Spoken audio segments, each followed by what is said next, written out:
በስመ አብ ወወልድ ወመንፈስ ቅዱስ አሐዱ አምላክ አሜን። እግዚአብሔር ቤተሰቦች፣ የእናታችን የቅድስት ድንግል ማርያም የቃል ኪዳን ልጆች፣ የመላእክት የጻድቃን የሰማዕታት ወዳጆችና ባለሟሎች እንደምን ዋላችሁ? እንደምን አመሻችሁ? ሌሊታችሁ የተባረከ የተቀደሰ ይሆንላችሁ። ምሽታችሁም እንደዚሁ የተባረከ የተቀደሰ ይሆንላችሁ። ሰላም እግዚአብሔር የምታገኙበት፣ እግዚአብሔርም በሰላሙ በፍቅሩ በትዕግስቱ ይጎብኛችሁ።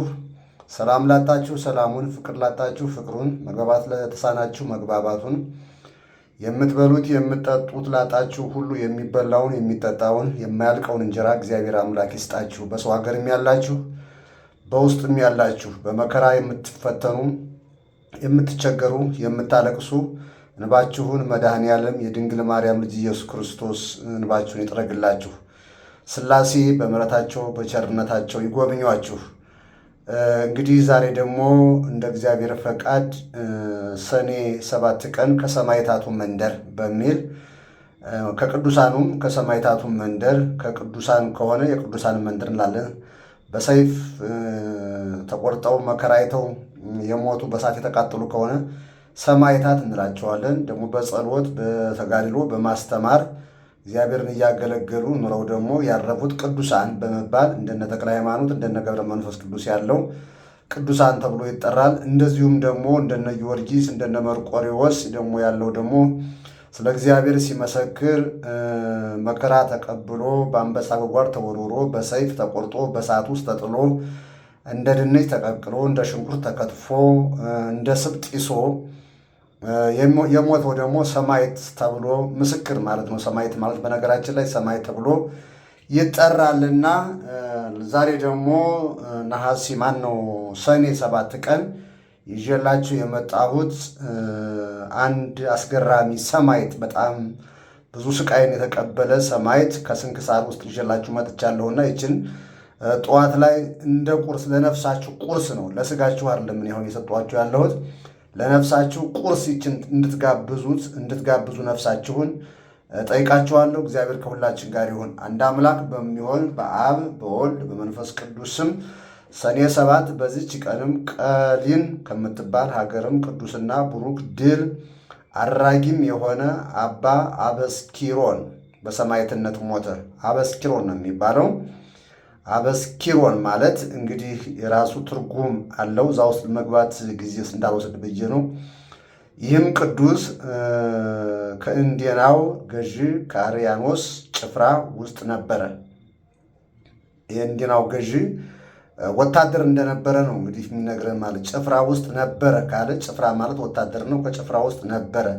የካዲው ንጉሥም ዲዮቅልጥያኖስም ስለ አምልኮ ጣዖት የሆነች ትእዛዙ በደረሰች ጊዜ ዲዮቅልጥያኖስ ማለት እንግዲህ ብዙ ሰማዕታትን የፈጀ ብዙ አገሮችን ይገዛ የነበረ ክርስቲያኖችን በቀን እስከ 20 ሺህ እስከ 30 ሺህ በዓለም ላይ ያስፈጅ ያስገድል የነበረ ጨካኝ ንጉሥ ነውና ይሄ ንጉሥ የሚታወቀው ክርስቲያኖችን በማባረር ጣዖታትን በዓለም ላይ እንዲስፋፋ በማድረግ ይታወቃልና በዚህ መልኩ እንድትረዱልኝ አምልኮ ጣዖት የሆነች ትእዛዙንም በደረሰች ጊዜ ወዲያውኑ ይህ ቅዱስም በሕዝብ መካከል ተነስቶ ንጉሡን ረገመው። ማን ማለት ነው?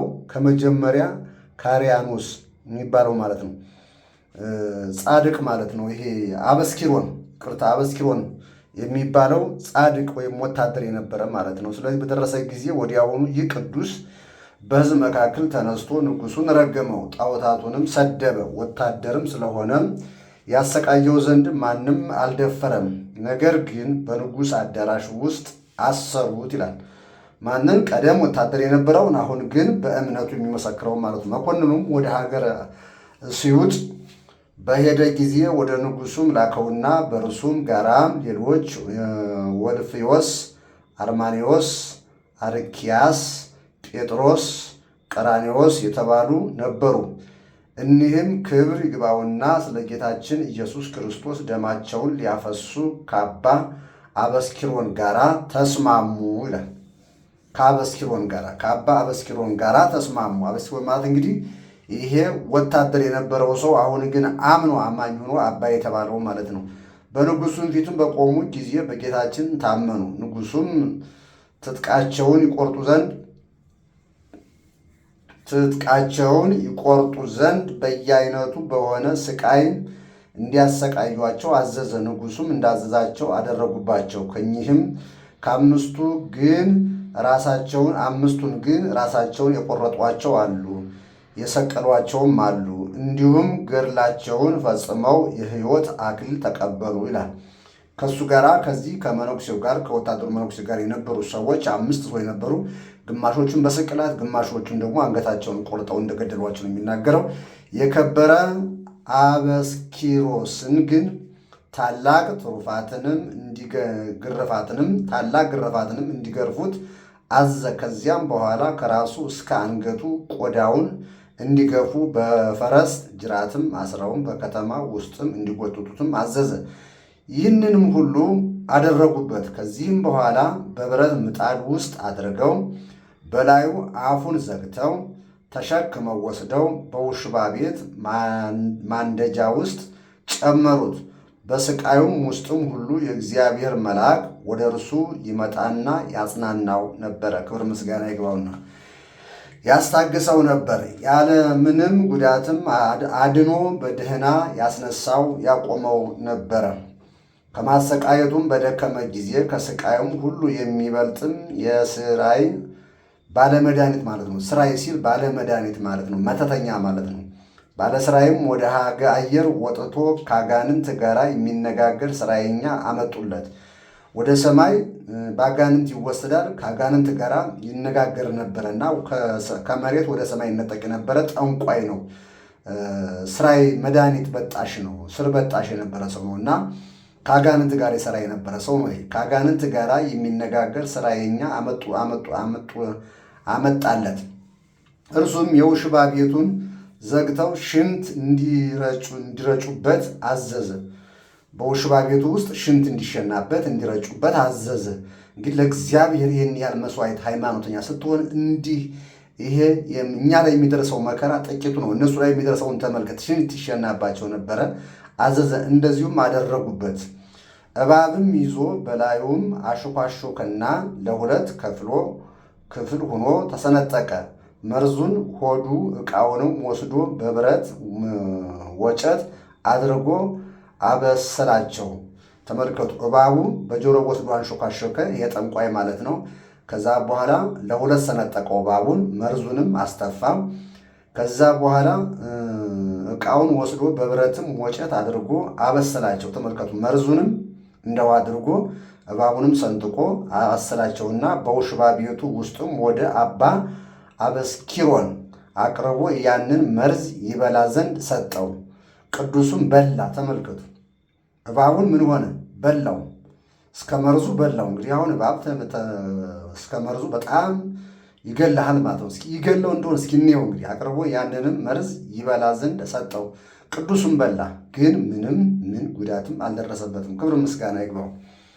በዚህ በማርቆስ ወንጌል ላይ የሚናገረው ነገር አለ። ስለዚህ ወደ አሕዛብ በምንሄድበት ጊዜ በነገስታቱ ፊት እንደምንቆም እባቡን ጊንጡን ብንረግጥ ምንም ነገር እንደማንሆን አምላካችን እግዚአብሔር ነግሮናል። እምነት ያለው ሰው ማለት ነው። ያም የመሰሪ የመኳንንተ ጽልመት አለቃቸው ሆይ በዚህ ክርስቲያናዊ ላይም ኃይልህን አድርግ ብሎ ጮኸ። ምን ጥፋት ባልደረሰበት ጊዜ መሰሪው አደነቀ። ተመልከቱ። መሰሪው ምን ሆነ? ይህንን መነኩሴ መርዙን ሰጠው፣ እባቡን ስጋ አስበላው። ከዛ በኋላ ምንም ነገር ሳይሆን ቀረ። ከዚህ በኋላ መነኩሴው ምን አለ? አደነቀው ይላል። ቅዱስ አበስኪሮንም መሰሪውን የሚረዳህ ሰይጣንስ በክብር ባለቤት በጌታዬ በኢየሱስ ክርስቶስ ኃይል አንተን ይቀጣሃል አለው። ወዲያውኑ ጥሎ የሚያንከባልለው ክፉ ሰይጣን ተጫወተበት። ክብር ይግባውና በጌታችን በኢየሱስ ክርስቶስ እስከታመነ ድረስም አሰቃየው። መኮንኑም የመሰሪውን ራስ ይቆርጡ ዘንድ አዘዘና በሰማዕትነት ሞተ።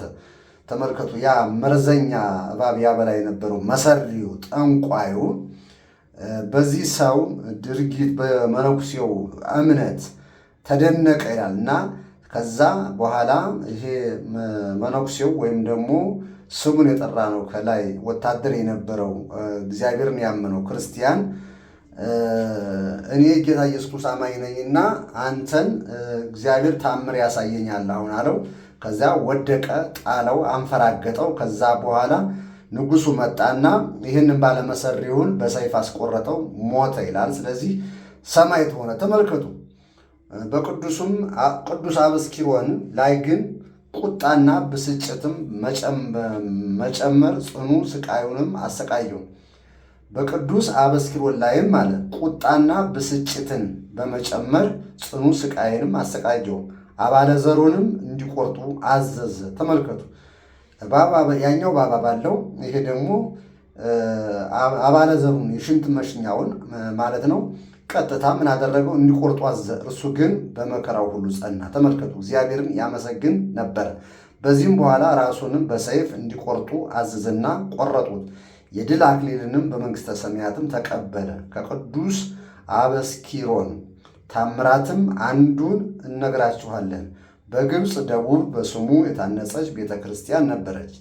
ካህናቷም ክፉ ሥራ የሚሰሩ ክፉዎች ነበሩ። ቅዱስ አበስኪሮንም ከክፋታቸው ተመልሰው ንስሐ ቢገቡ ብሎ ጠበቃቸው። ባልተመለሱ ጊዜ ግን የንዳድ በሽታ አምጥቶ ሁሉንም በአንድ ጊዜ ሞቱ። ከዚህም በኋላ ቅዱስ አበስኪሮን ተቀምጦ የላይ ግብፅ የሆነች ብያሁ ወደምትባል ሀገር ደረሰ። የሀገር ሰዎችም በደጃቸው ተቀምጠው ሳይተኙ በጨረቃ ብርሃንም እርስ በራሳቸው ያወሩ ነበረ። የከበረ አበስኪሮንም ከፊታቸው ደርሶ ሰላም ለእናንተ ይሁን አላቸው። ባዩትም ጊዜ የሰላምታውንም አጸፋ እየመለሱ ተነስተውም ተቀበሉት። ሁለተኛም ያችን የሚሻትንም ምድርንም እያመለከታቸው ከምድራችሁ ጥቂት እንድትሰጡኝ እሻለሁ አላቸው። እነርሱም ጌታችን እንደወደድህ ይሁንልህ አሉት። 100 የወርቅ ዲናርም ሰጥቷቸው ተሰወራቸው። እነርሱም ከዚህ ራእይ የተነሳ አደነቁ። ከተኙ በኋላም ቤተ ክርስቲያኒቱን አፍልሶ ከግብፅም ደቡብ ወደ ላይ ግብፅም ብያሁ ወደምትባል ሀገርም 100 ወርቅ ዲናር ወደ ገዛት ምድርም ከንዋየ ቅድሳቷ ሁሉና ከአጸድዋ ጋራም አምጥቶ በዚያ አቆማት። የሀገር ሰዎችም በጠዋት ተነስተው ወደ ውጭ በወጡ ጊዜ ቤተ ክርስቲያኒቱን በደጃቸው አገኟት። እጅግ ፈጽመው አደነቁ፣ ምስጉን እግዚአብሔርንም አመሰገኑት። ከዚያን ቀን ጀምሮ ድንቅ ታምራት የሚደረግባት ሆነ። ለእግዚአብሔር ምስጋና ይሁን። እኛንም በዚህ ሰማዕት ጸሎት ይማረን፣ በረከቱ ከሁላችን ጋር ትሁን አሜን። ሰላም ለአበስኪሮን ዘተአገሰ መከራ እስኪቱ ወርእሱ እስከ በመጥባይት ተመጥራ በእደ መኮንን ምውት ለሕይወተ ክርስቶስ ዘኢተዘራ ወለዘተቀትሉ ምስሌሁ ወተካፈሉ ጌራ ሰላም እብሎሙ ለሐምስ ሐራ። በዚች ዕለት መኮንን አርማኒዎስ ያሰቃያቸው የ16,000 ሰማዕታት የረፍታቸው መታሰቢያ ሆነ። ተመልከቱ፣ 16,000 ክርስቲያኖች እንግዲህ በአንድ መኮንን የተገደሉ ማለት ነው። የረፍታቸው መታሰቢያ ሆነ። በረከታቸው ከእኛ ጋር ትኑር ለዘላለሙ አሜን። በዚች ዕለት አምላክን የወለደች እመቤታችን የድንግል ማርያም ቤተ ክርስቲያንም የተከፈተችበትና የከበረችበት ነው። እርሷም ዌላ በሚባል አደባባይም ያለች 3 ዓመትም ከ6 ወር ተዘግታ የኖረች ነበረች። ይኸውም በ1020 ዓመተ ሰማዕታት ነው። ከእመቤታችን ድንግል ማርያም ሰው ለሆነ ሕይወትና መድኃኒትም አድርጎ እርሷንም ለሰጠን ለእግዚአብሔር ምስጋና ይገባል ለዘላለሙ አሜን ይላል።